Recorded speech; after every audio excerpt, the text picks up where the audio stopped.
Como estávamos falando antes, Jeremias 29:11 diz: porque eu bem sei os pensamentos que penso de vós, diz o Senhor, pensamentos de paz e não de mal, para vos dar o fim que esperais. Deus sabe os pensamentos e nós precisamos saber os pensamentos de Deus. E Ele, amados, quer revelar os seus pensamentos para nós. Esses pensamentos de Deus fazem parte da sua própria vida. Deus, os seus pensamentos, a sua palavra, é um conjunto indivisível. São uma coisa só. São inseparáveis, são indivociáveis. Ele não deduz uma coisa na sua mente e outra no seu espírito. Ele é integral no que pensa ou no que faz. O saber dele é um saber experimental. É algo dele. Não é uma informação. De novo, quem o informaria? Jesus nos ensina essa verdade quando diz que o Pai sabe do que necessitamos. Nós nos lembramos de que momento ele fala isso. Quando ele diz para a gente não estar ansioso ou inquieto pelo que havemos de comer, de beber ou de vestir. E ele diz que são os gentios que estão inquietos, que são inquietos por causa dessas coisas. Mas ele diz: o vosso Pai Celeste sabe que necessitais. Queridos, nós precisamos confiar que Deus sabe. Agora, um problema nosso é que nós não sabemos que Deus sabe. Eu não estou falando de mente, porque na mente nós conhecemos o texto, mas nós precisamos trazer esse saber para o coração. Saber que dentro do coração, ainda que a mente fique confusa, mas no coração a gente diz: eu sei que meu Pai sabe. E isso acaba com todas as nossas ansiedades. Agora, diante disso, como é que fica a questão da oração? Se Deus já sabe, eu preciso falar com Ele? Preciso. Eu preciso falar com Ele, antes de mais nada, porque o nosso Deus é um Deus de comunhão, é um Deus de conversa, é um Deus de diálogo. Quando Ele cria o homem, uma coisa que Ele faz, a palavra diz, que Ele conversava todos os dias com o homem na viração do dia. Ele gostava disso, Ele tem prazer na conversa com o homem. E a oração é esse tempo da gente conversar com Deus, expor para Deus o nosso coração. Filipenses 4:6 diz que nós não devemos andar ansiosos por coisa alguma. Em tudo, porém, sejam conhecidas diante de Deus as vossas petições, pela súplica, pela oração, pela súplica com ações de graças. Interessante que o texto aqui não está dizendo para a gente fazer conhecidas de Deus as nossas petições, mas diz para a gente fazer conhecidas diante de Deus as nossas petições. O que significa? Não é que eu vou informar a Deus, é que quando eu entro em oração diante de Deus e converso sobre as coisas que eu já sei que Ele sabe, eu ponho como se fosse numa mesa o meu problema e a luz de Deus, ela vem sobre essa situação e eu consigo ver na luz de Deus a real dimensão dessa situação. Eu percebo que Deus conhece os contornos do meu problema. Deus conhece as situações pelas quais eu estou passando e isso tira a ansiedade do meu coração, porque eu passo a saber que Deus sabe. Eu tenho consciência, o meu coração percebe que o Senhor sabe do que estou passando. O nosso Deus é aquele que derrama luz nas nossas trevas e na sua luz, na luz de Deus, nós vemos a luz. Nós precisamos conversar com Deus sobre as situações pelas quais nós passamos. Então ele diz assim, é pela oração, súplica, com ações de graças.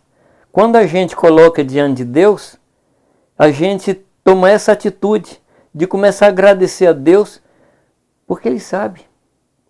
Ele fica sabendo. Ainda que a solução não venha no momento que a gente quer, mas a gente sabe que Deus ouviu. E isso traz aquietação ao nosso coração. Muito bem, amados.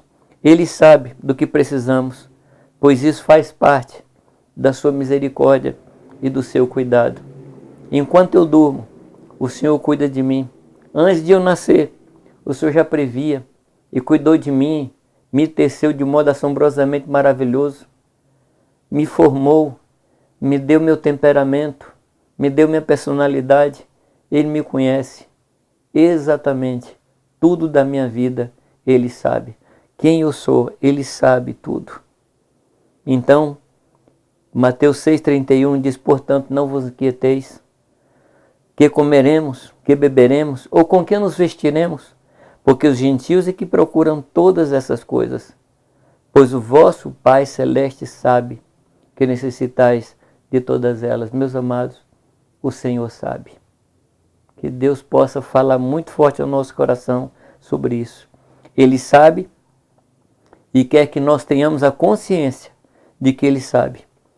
É verdade que a nossa mente vai lutar, vai entrar em confusão, pois quando a mente não percebe algo visível naturalmente, ela entra em desespero, dando lugar à ansiedade, depois à depressão e aí a escada abaixo, né? A única possibilidade que temos para vivermos e vencermos todas as tribulações na vida é vivendo pela fé em Deus, no que Ele é. Eu queria mostrar alguns textos, ler alguns textos com vocês, mostrando o que a fé faz. A fé de Deus nos liberta. Em Mateus 9,2, trazem um paralítico para Jesus curar, e Ele cura aquele homem, libertando da paralisia, libertando daquela cama, e Ele diz assim, tem bom ânimo, filho. Mas as palavras anteriores que eu queria frisar, vendo-lhes a fé. A fé é visível. A fé não é uma coisa invisível. A fé só é invisível no âmbito ou no nível da mente. Mas no nível espiritual, a fé é visível, porque você percebe a atitude de fé na vida da pessoa, e foi isso que Jesus viu. E Ele diz, tem bom ânimo, os teus pecados estão perdoados. A fé acalma, tira a ansiedade, que é o texto que nós citamos agora. Não vos inquieteis, o vosso Pai Celeste sabe. A fé, ela dá vitória no meio das circunstâncias. Não necessariamente muda as circunstâncias. Em algumas ocasiões a circunstância é mudada, é cambiada. Outras situações não, a circunstância continua a mesma. Por exemplo, na tempestade, Jesus chama eles de tímido e chama eles de pequena fé e cessa a tempestade. Mas vai haver momentos em nossa vida em que a circunstância não vai mudar, mas o nosso coração vai estar em paz. Paz no meio da tribulação. Eu passei uma experiência de tempestade num barco, um barco que não era muito pequeno, um barco para 600 passageiros, ali atrás da ilha de Marajó, na entrada do rio Amazonas, que ali é uma boca de mais de 40 quilômetros de largura. E um vento muito forte jogou o barco no meio de uma tempestade. E a água entrava no navio, entrava, molhava tudo, molhou nossas malas, molhava as redes. E chegou um momento que o capitão ele parou o navio e jogou a âncora. A âncora, ela não acaba a tempestade, ela não faz a tempestade acabar, mas ela dá garantia que o vento não vai levar o barco para chocar com pedras, ir para a margem e afundar. É isso que a âncora faz. A palavra diz, amados, que a esperança é a âncora da alma colocada no lugar santo. E o que gera esperança, queridos, é a fé. A fé gera esperança em nosso coração. A fé, ela cura. Quando o centurião vai pedir ao Senhor para curar o seu empregado, Jesus olha para ele e diz, vai-te e seja feito conforme a tua fé. E naquela mesma hora, o céu foi curado. A fé salva. A mulher chega para Jesus pedindo uma operação do Senhor e o Senhor diz para ela, filha, a tua fé te salvou. Vai-te em paz e fica livre do teu mal. A fé nos anima. Quando Bartimeu estava ali na beira do caminho, na estrada de Jericó, ele percebe Jesus Cristo passando, as pessoas informam que é Jesus, e ele começa a gritar, dizendo, Jesus, filho de Davi, tem misericórdia de mim. Ele grita cada vez mais alto, porque para ele Jesus não estava escutando. Aí chega um momento que Jesus para. Amados, quando a gente clama ao Senhor, Ele para. Ele tem tempo de ouvir a nossa voz. No nosso grito, no nosso desespero, Ele nos atende. Ele olha para nós e nos atende. E Jesus manda os discípulos chamar aquele rapaz. E dizem para ele, tem bom ânimo. Ele te chama. A fé, amados, traz para nós uma mudança de ânimo. Agora, o interessante na vida desse cego é que esse cego ele chama Jesus por um título que não era comum. Jesus, filho de Davi. Somente uma pessoa na face da terra era digno daquele título. E a pessoa digna daquele título era aquele que passava ali diante daquele cego. Interessante que o cego, ele vê antes de ver. Ele tem uma revelação de quem é Jesus. E chama Jesus de filho de Davi. A fé nos anima. A fé, ainda que como um grão de mostarda, transporta montes. Você conhece o texto. A fé, ela traz esperança. Abacuque, quando ele diz, ainda que a figueira não floresça, nem haja fruto, produto da oliveira minta. Vocês se lembram do texto? A fé, amados, não é um sentimento. É uma atitude de confiança na palavra do Senhor e no caráter de Deus. A fé, ela não é de geração espontânea. A fé não nasce de um sentimento. A fé vem pela palavra de Deus. Por ouvir a palavra e o ouvir pela palavra do Senhor. Quando a gente traz a palavra para o coração da gente, essa palavra que vem para dentro do coração da gente, leva a gente a ouvir a Deus. É esse ouvir que gera fé no coração de cada um de nós. Deixa-me falar um pouco sobre Jó. Jó foi um homem que teve um testemunho singular da parte de Deus. De quem mais Deus falou que era um homem íntegro, reto, temente a Deus, que se desviava do mal? Então, um testemunho fantástico. Esse homem passa por todas as coisas pelas quais passou. Perde filhos, perde bens, perde tudo. Inclusive o seu corpo passou a ser um corpo cheio de feridas, um corpo enfermo. Mas olha o que ele diz no capítulo 19, verso 25.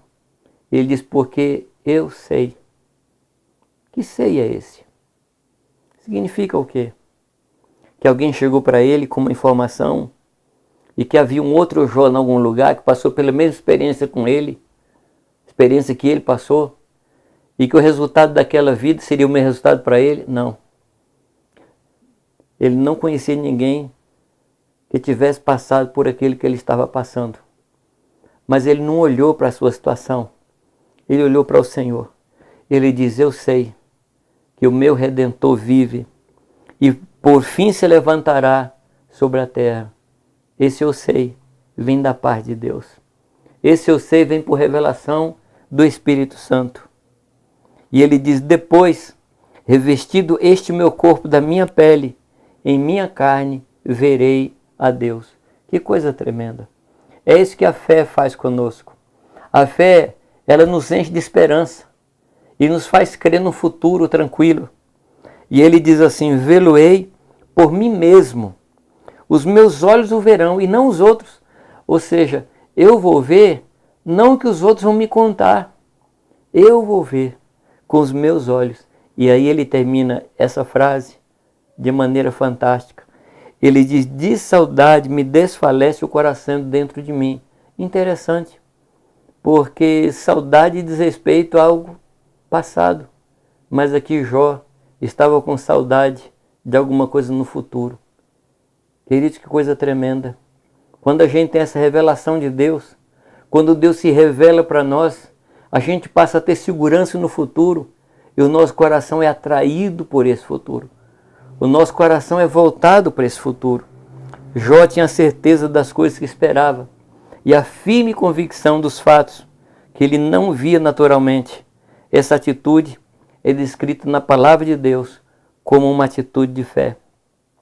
O que é que nos diz 1 João 5,4? Diz assim, porque todo que é nascido de Deus vence o mundo. E como é que a gente vence o mundo? Ele diz, e esta é a vitória que vence o mundo, a nossa fé. Amados, nós precisamos de fé.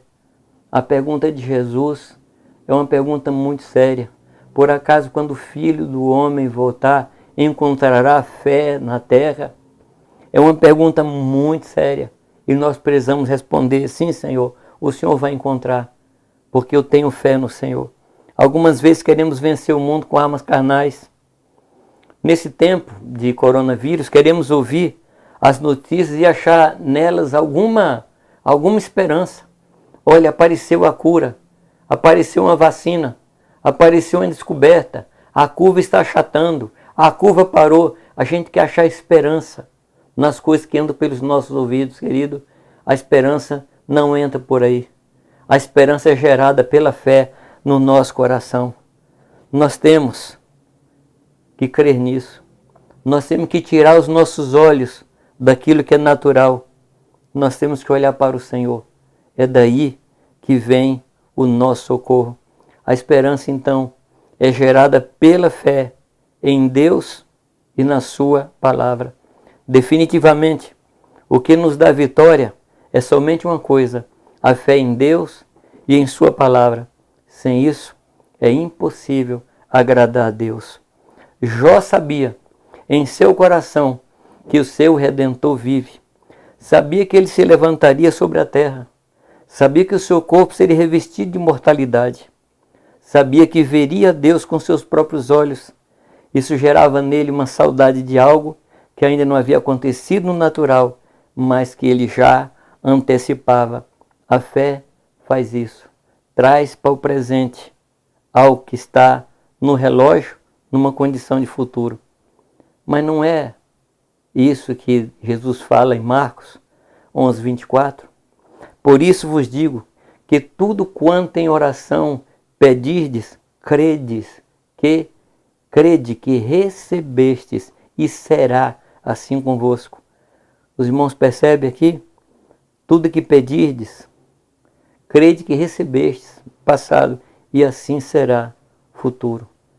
Então eu tenho que crer que Deus escuta a minha oração e responde a minha oração. Esse saber de Jó não tinha nada de mental. Era uma experiência com Deus. Era um saber que envolvia seu coração a ponto de sentir saudades. Saber com a mente muitas vezes nos provoca ansiedade e terror. Saber com o coração traz esperança. Paulo caminhava nesse mesmo caminho alto pelo qual Jó andava. 2 Timóteo 1,12 diz assim: e por isso estou sofrendo essas coisas, todavia não me envergonho, porque eu sei, olha o verbo saber de novo, eu sei em quem tenho crido, e estou certo de que Ele é poderoso para guardar o meu depósito até aquele dia. Eu sei em quem tenho crido. Todas as aflições, perseguições, apertos, sofrimentos atrozes que chegaram a levar Paulo a quase desesperar da vida, não o impediram de ver aquilo que estava preparado no seu futuro. Quando trazemos a esperança do futuro para o presente, nós ganhamos forças para prosseguir. O que o Paulo tinha como suporte era em quem ele cria. Ele cria no Senhor que não mente, nem abandona o que são seus. A pergunta é essa: em quem tenho crido? Em quem temos crido? Eu sei em quem tenho crido. Cremos em um Deus fraco, débil e que sabe pouco? Ou cremos num Deus soberano que nos ama a ponto de enviar o seu único filho a morrer por mim, sendo ainda inimigo dele? Em quem nós cremos? Paulo sabia. Ele tinha esse sabor em seu coração. Por isso ele prosseguiu até o fim. Por causa da fé que ele tinha no Senhor, na força de seu poder, e sabia qual era a suprema grandeza do seu poder para com os que creem, segundo a eficácia da força do seu poder, ele estava certo de que o Senhor Jesus é poderoso para guardar o seu tesouro até aquele dia. Ninguém iria arrebatar aquilo que o Senhor preparou para ele. Ele sabia. Não com a mente, ou uma percepção natural, mas sabia no seu coração, a ponto de passar por todo tipo de situações, de se manter firme, esquecendo-se das coisas que ficaram para trás. Ele correu para o alvo da soberana vocação, que era ser parecido com Cristo. E olha o que ele diz em Romanos 8:28. E aqui ele envolve a gente. Ele não fala mais eu sei. Aqui ele nos envolve. Ele diz sabemos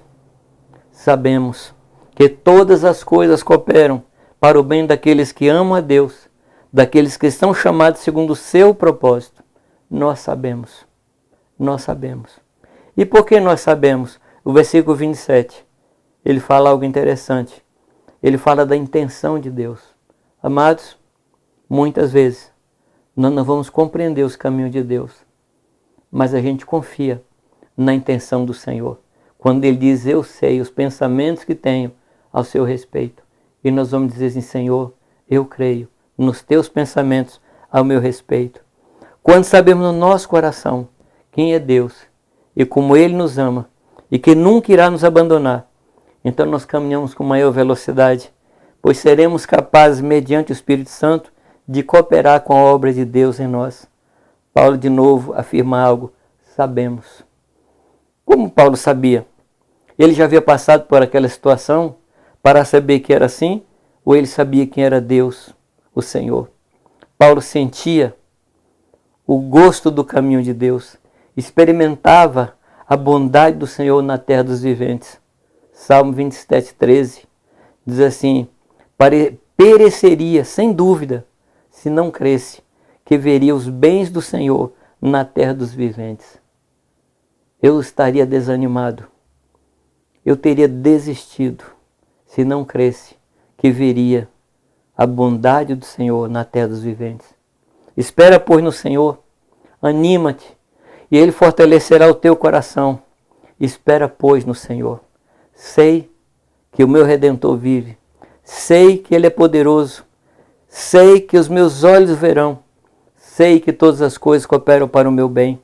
São coisas que não se sabe na mente, mas se sabe no coração. Quando andamos na fé que foi entregue aos santos, isso acontece. E essa fé vem pelo ouvir, e a capacidade de ouvir vem pela palavra de Deus. Não é ouvir com os ouvidos naturais, é ouvir com os ouvidos do coração. Quando nos voltamos para Deus e a sua palavra, as coisas da palavra deixam de ser somente algo escrito em papel. Aquilo que lemos ganha nova dimensão, nova força e um novo sentido. A palavra escrita e lida entra em nossos olhos e ouvidos naturais. Nesse ponto, o Espírito abre os nossos ouvidos espirituais e a fé é gerada em nós. Romanos 10:17 diz que de sorte que a fé é pelo ouvir e o ouvir pela palavra de Deus.